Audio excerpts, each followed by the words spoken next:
Hey guys, Don here, your pop culture boy. For this video, we'll dive deep into the unknown world of flopped albums and the artists that made them. These artists got extremely mad after their albums flopped. Warning, before we dive deep into this video, I just want to say that if your fave album flopped in sales, it's not the end of the world. Go outside and touch grass. Broke people should never laugh! Now, I was not gonna add Nicki Minaj to this video, but to the queen of rap standards, her album Queen, released in 2018, flopped after it debuted number 2 on the Billboard 200 with 185 album equivalent units. Again, this is technically not a flop, but let's continue. Queen was best by Travis Scott's Astroworld, which spent its second week at number 1 on the chart, selling 205,000 album equivalent units. After Nicki Minaj missed the number 1 spot, the rapper called out Travis Scott, calling Travis Scott the auto-tune man. Nicki called out Travis Scott's daughter baby Stormi and Travis's baby mama Kylie Jenner on Twitter because Kylie promoted the album and because Travis's album Astroworld was bundled with ticket sales and merchandise. Side note, Billboard changed their rules and stopped counting albums bundled with merchandise and concert tickets on its album and songs charts altogether in 2020. Nicki Minaj took to Twitter saying, "I put my blood, sweat, and tears in writing a dope album, only for Travis Scott to have Kylie Jenner post a tour pass telling people to come see her and Stormi. LOL. I'm actually laughing." Hashtag Queen broke the record of being number 1 in 86 countries. Thank Jesus and thank you to all my fans. The rapper also accused Spotify for not promoting her album properly, saying they needed to teach her a lesson for playing her album 10 minutes early on her Queen radio, which is associated with Apple Music. The rapper tweeted, "Spotify put Drake's face on every playlist but told me they'd have to teach me a lesson for playing my music 10 minutes early on Queen Radio. Even though they've been giving away my music for free for years, and I am one of the top Spotify artists of all time." Now, in that tweet, Nicki was referring to Drake's album Scorpio, which was released in 2018 as well. Now, it seemed like Nicki was confused here because Scorpio was not an Apple exclusive. Yeah, he did have a deal with Apple Music prior, but Scorpio was not an Apple exclusive, and neither was her Queen album. Nicki went on to tweet, "Spotify had to teach me a lesson but rewarded the man who has had an Apple radio show the longest, inadvertently helping the Apple platform the most. Oh, I can't wait for Queen Radio on Tuesday. They took away my promotion they had promised for the first CPL days because of this. Hashtag Queen." And she also tweeted this. "My music went up on Apple, so I played it. I assume it was on Spotify and Tidal at the same time. Spotify said that Apple tweeted fans advising Queen was up and therefore they had to teach me a lesson. But praise be to God." So, okay, now I'm gonna start from scratch. Travis Scott wins Ho Nigga of the Week by a landslide. And it's because Travis Scott is out here selling f***ing clothes and got y'all thinking he's selling f***ing music. Sit your stupid ass down, f***ing. Oh, I was gonna call him cocksucker of the day, but he didn't get that award. Now, let me back up. I told Travis, because I'm a very, First of all, I want to say, before I give out the other 3 awards, I always like to speak to people, up close and personal, As I mentioned, I wouldn't have added Nicki Minaj because debuting number 2 and selling almost 200,000 copies in its first week is not a flop. But that's how she treated her debut sales, by being mad at Travis Scott, because Travis Scott played the game better than her. She did say on her Queen Radio that it's all entertainment, and it was entertaining, but she also came off very bitter because her album didn't debut number 1. Just like Nicki Minaj, Chris Brown is another artist that got mad because his album didn't sell as he expected. The artist released his 10th studio album Breezy on June 24, 2022. The album issued 3 singles, Iffy, Warm Embrace, I'm Gonna Wrap You in Your Warm Embrace, love that song, and Call Me Every Day. The 23-track LP featured a truckload of other artists including Lil Durk, Fabio, Jack Harlow, Lil Wayne, Lil Baby, WizKid, Her, just to name a few. You could tell they wanted the album to be super successful in its debut week, seeing the number of features it had along with the number of songs on the project, because the more songs on an album, it increases its chance of charting higher due to album equivalence. More songs equal more streams equal more sales due to album equivalence. But unfortunately for Chris Brown, and despite his efforts, Breezy debuted at number 4 on the US Billboard 200 with 72,000 album equivalents, which included 5,000 pure album sales in its first week,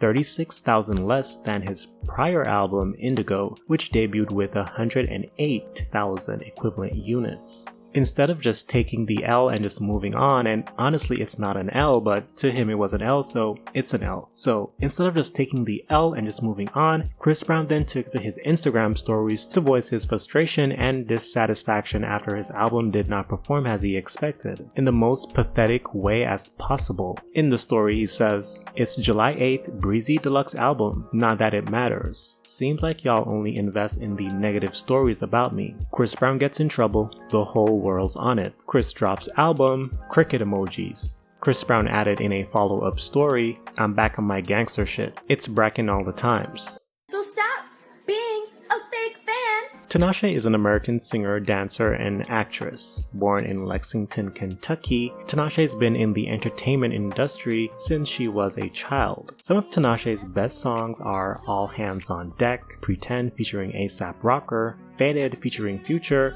and 2 On featuring Schoolboy Q. Her highest charting song on the Billboard Hot 100 to date, peaking at number 24. Now, if you're no stranger to my channel, you know I love Tinashe, but Homegirl got very upset at her fans in 2015 when her song Player featuring Chris Brown flopped. The song was released by RCA Records. Player was originally intended to be the lead single from Tinashe's third studio album, Joyride, but it was later scrapped after it performed poorly. The single debuted at number 3 on the Bubbling Under Hot 100 singles chart and at number 43 on the Hot R&B/Hip-Hop Songs chart, missing the Hot 100 altogether. Tinashe, being outraged at the song's performance after amassing millions of followers on social media, took to her Snapchat to call her fans bitches. You don't have my song. You're not a real fan. Go get that shit right now. Play it every day. Request at your local radio station. My shirt. Do you see this? It says Grammy. Grammy. That's what I'm trying to get. So stop being a fake fan and follow me on Snapchat. I have Player on iTunes. What are you doing with your life? Why are you following me on Snapchat if you're not a real fan, if you're not really about that life? Why?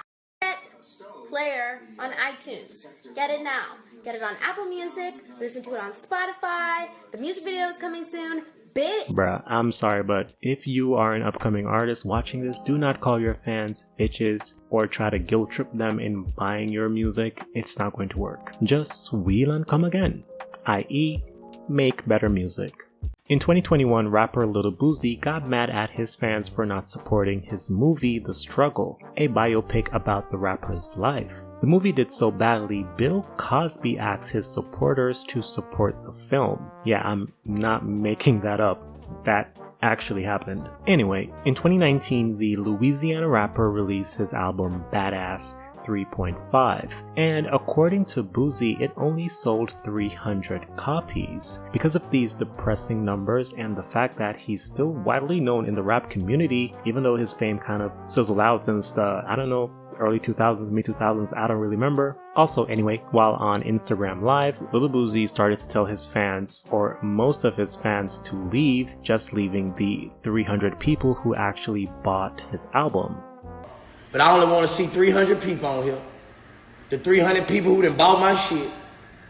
I don't mean no harm. If you ain't on this bitch, get your pussy. So more than 300 people was on the live, and he was like, y'all need to leave and just leave the 300 who actually supported the album. And yeah, that didn't work out. So yeah, people were not leaving the live, so Boosie then said, "Why are my numbers not going down? Why are y'all not getting off my effing live? If you didn't get my album, could you please get off my live right now and check back in tomorrow?"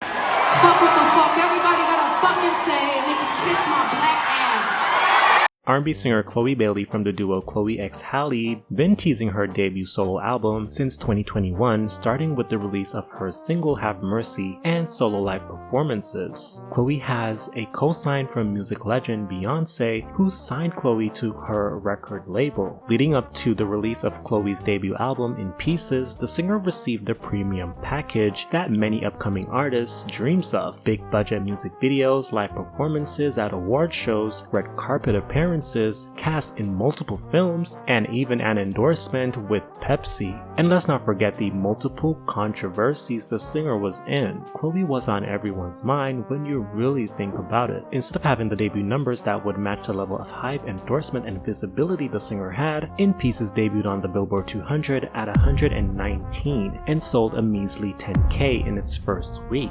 The album received mixed reviews from critics. Pitchfork gave the album a 6.1 score out of 10. While the Pitchfork writer Haven Haley, I don't know if I'm saying that right, Haven Haley had some positive notes about the album, but they also had some critique on the album. They called the album generic and described the writing as mind-numbing online songwriting.